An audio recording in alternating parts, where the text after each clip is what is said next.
ஐயா, எதற்காக இப்படி வழிமறிக்கின்றாய்? சாமி, நான் எங்கிருந்து தெரியுமா வரேன்? தேவலோகத்திலிருந்து வரேன். தேவ சபையிலிருந்து வருகின்றார். என்னுடைய பெயரோ மாதவி. உங்களுக்கு தேவேந்திர பூபதி சூரிய பகவானுக்கு லிங்கிதம் கொடுக்க உத்தரவு. அப்படியா? ஆமா சார்.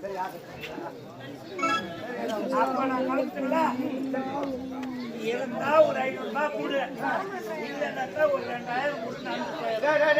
இருந்தா 500, இல்லைன்னா 2000. கூட கத்தி எடுத்து எங்க வைக்கிறது தெரியல.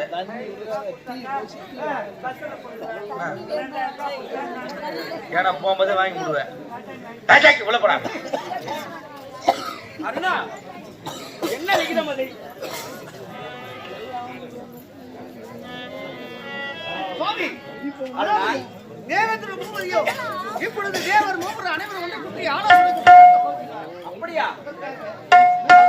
நமக்கு கொடுத்திருக்கிறார். உங்களுக்கு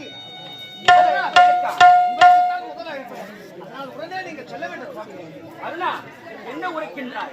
நீ கூறுவது விந்தையிலும் விந்தையாக இருக்கின்றது. நான் யார்? இந்த உலகிற்கெல்லாம் ஒளிவு ஆண்டவன்.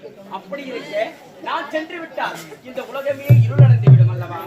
ஆகவே நம்மால் அங்கு செல்ல முடியாது. நீ ரதத்தை செலுத்தி உலகுக்கு ஒளி கொடுக்க வேண்டும்.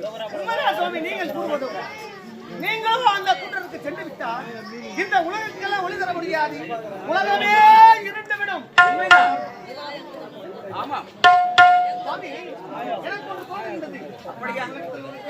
என்ன தோன்றுகிறது? தாராளமாக கூறலாமே. உங்களுக்கு பதிலாக நான் சென்று வருகின்றேன். அமைதியாருமா.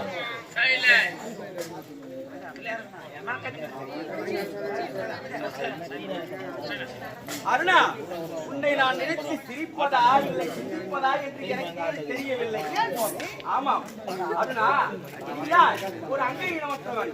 அப்படி இருக்க இந்த உருவத்தோடு நீ அந்த தேவலோகம் சென்றால் உனக்கு மதிப்பு மரியாதை கிடைக்குமா?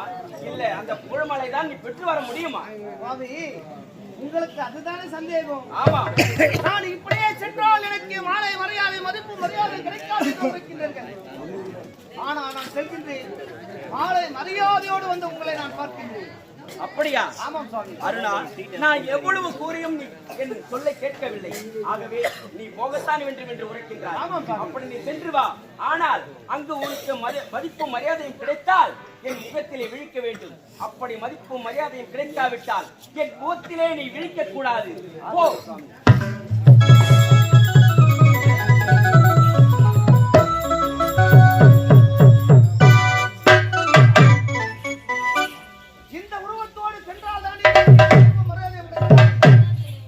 ஒரு நேரத்தில் என்னுடைய தாய் விடுமையானவள்.